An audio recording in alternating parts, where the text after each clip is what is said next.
والصلاة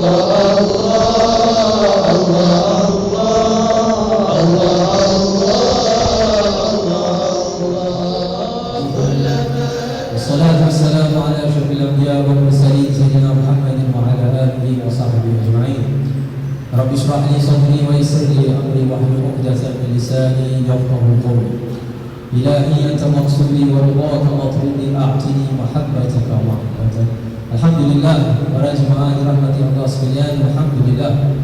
Syukur kita panjatkan kehadirat Allah Subhanahu wa taala, di mana Allah Subhanahu wa taala mengumpulkan kita pada malam ini, pada malam berbahagia ini, untuk sama-sama kita berselawat atas Nabi Muhammad sallallahu alaihi wasallam, untuk sama-sama kita membaca sirah Nabi Muhammad sallallahu alaihi wasallam. Kita berdoa kepada Allah Subhanahu wa taala, mudah-mudahan apa yang kita lakukan pada malam ini akan menjadi satu amalan yang ikhlas untuk Allah Subhanahu wa taala. Ketahuilah, dalam majlis-majlis ini mempunyai barakah, mempunyai asrar, mempunyai bermacam-macam nafahat daripada Allah Subhanahu wa taala, mempunyai banyak kurnia daripada Allah. Dan dalam majlis-majlis beginilah yang akan membersihkan hati kita. Dalam majlis-majlis inilah mempunyai obat untuk membersihkan segala kotoran-kotoran di dalam hati kita.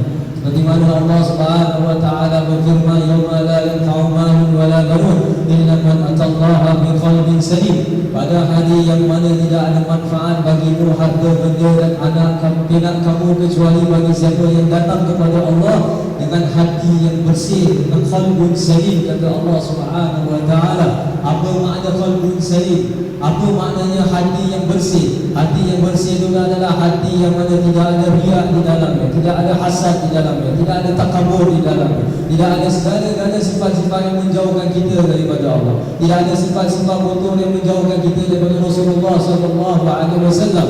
Qala Rasulullah sallallahu alaihi wasallam, ala inna fi jasadi ibni adam mudghah, idza salaha salaha al-jasadu kullu wa idza fasada fasada al-jasadu kullu, ala huwa hiya qalb. Ketahuilah, di dalam anak bani Adam ada segumpal daging. Kalau baik, semua dia akan baik, satu badannya akan baik. Kalau rosak, maka seluruh badannya akan rosak. Ketahuilah, itu adalah hati.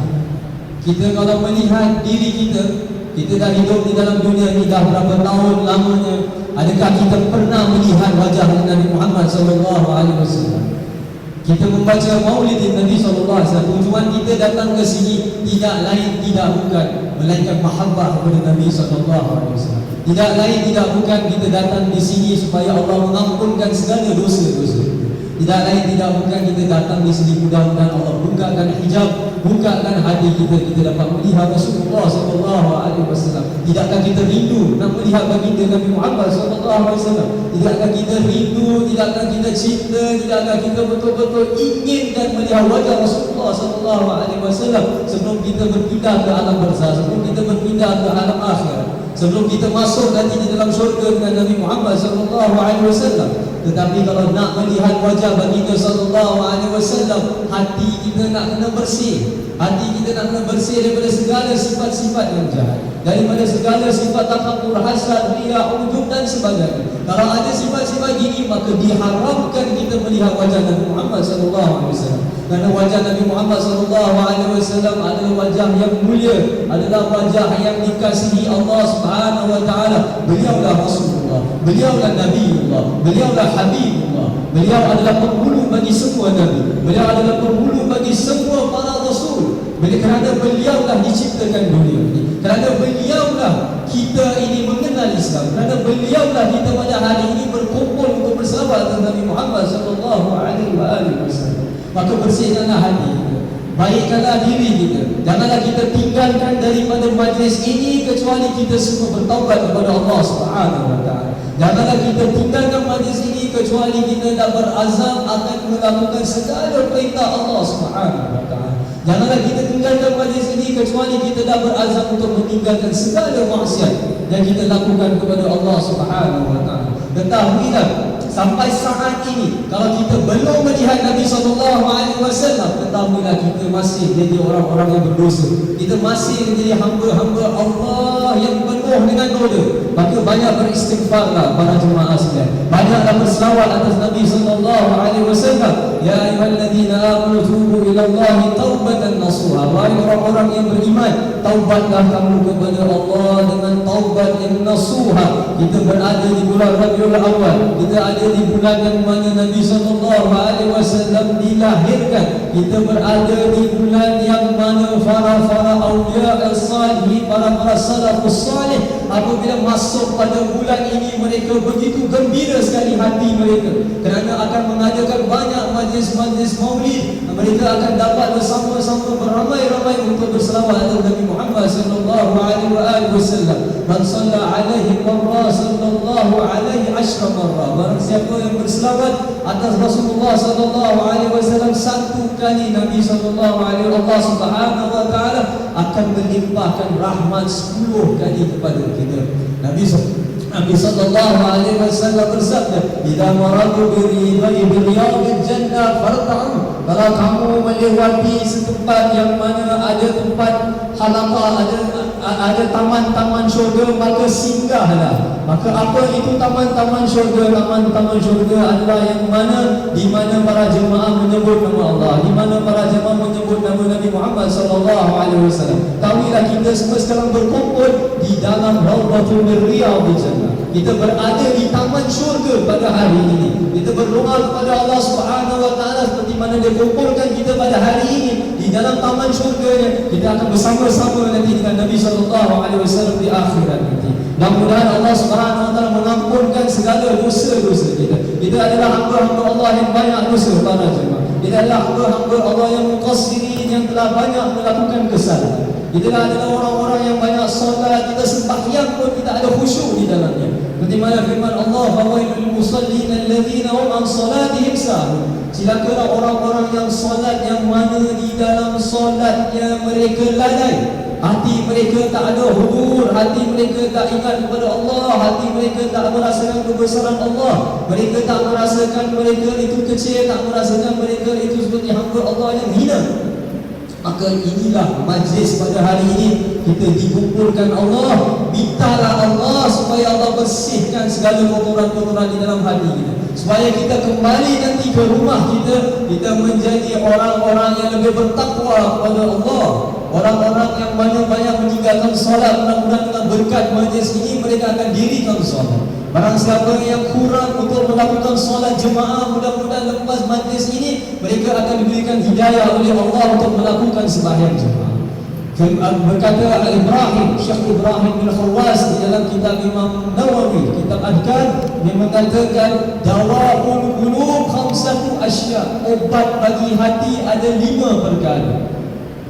Ada 5 perkara yang kita buat adalah obat bagi hati kita. Yang nombor 1, qiraatul Quran bitadabbur. Bacalah Al-Quran dengan tadabbur, dengan memahami maknanya.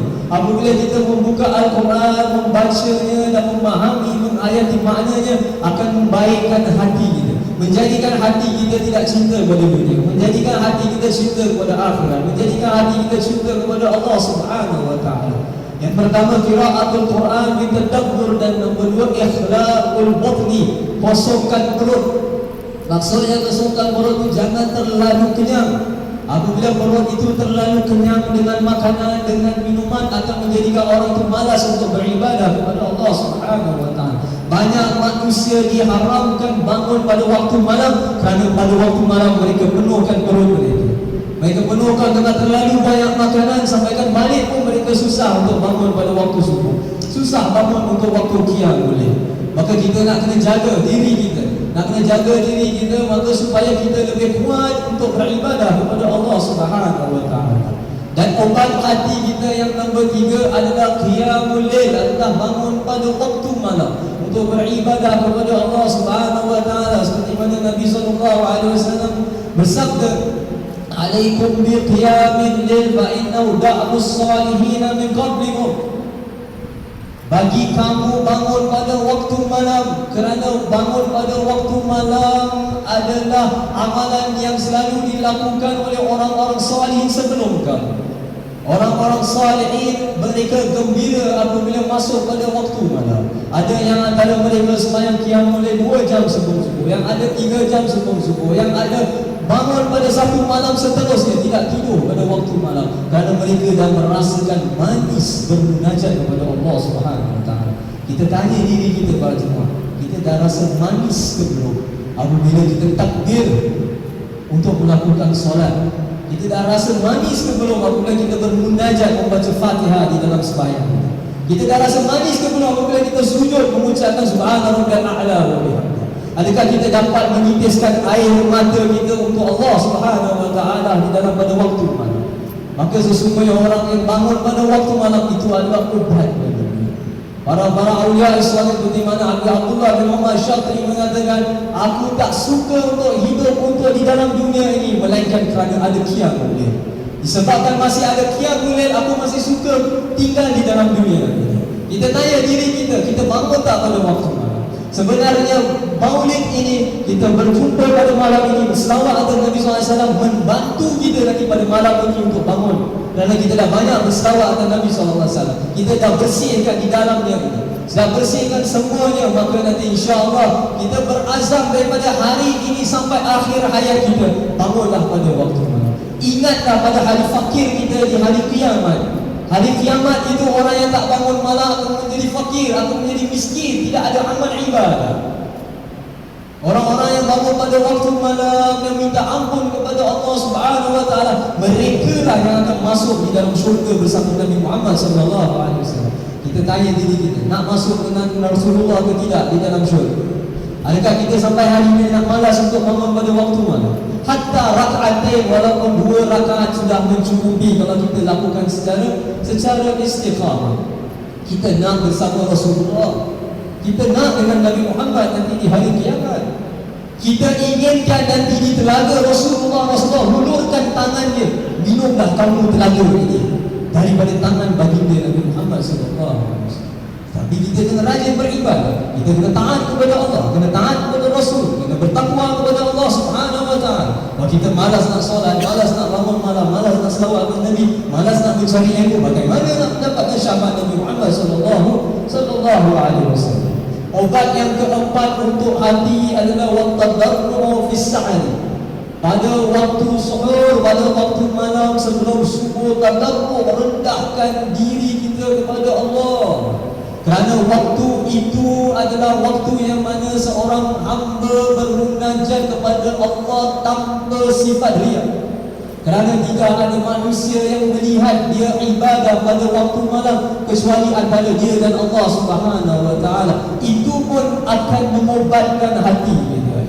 Dan akhir sekali para jemaah sekalian, obat bagi hati adalah mujalasatus salihin. Biasakanlah diri kita untuk duduk di dalam majlis-majlis yang mana ada orang-orang salih di dalamnya, yang mana ada para ulama di dalamnya, yang mana ada para awliya di dalamnya dan sebagainya. Kerana melihat wajah orang salihin adalah ibadah. Duduk di dalam majlis para ulama akan menambahkan ilmu dan amal kita. Duduk dengan para orang salihin akan membukakan hati kita untuk bertaubat kepada Allah Subhanahu Wa Taala. Kita berdoa kepada Allah pada malam ini, ya Allah, ampunkanlah dosa-dosa kita. Ya Allah, janganlah mengharapkan syafaat Nabi Muhammad sallallahu alaihi wasallam. Jadikanlah segala amalan-amalan kita ikhlas untuk Allah Subhanahu Wa Taala. Mudah-mudahan Allah mengampunkan dosa kita, dosa ibu bapa kita, dosa keluarga kita, dan memasukkan kita di dalam syurga bersama Nabi sallallahu alaihi wasallam. Menjauhkan kita daripada azab kubur, daripada azab neraka, daripada segala fitnah, daripada segala bala, daripada segala wabak. Dan mudah-mudahan Allah Subhanahu Wa Taala memberikan kebaikan kepada kita di dunia, kebaikan kita di akhirat. Dan mudah-mudahan Allah Subhanahu Wa Taala menerima pada malam ini segala amalan kita, insya-Allah. Sallallahu alaihi wasallam Muhammad wa alihi wasallam. Alhamdulillah, kami mengucapkan jazakumullah khairan.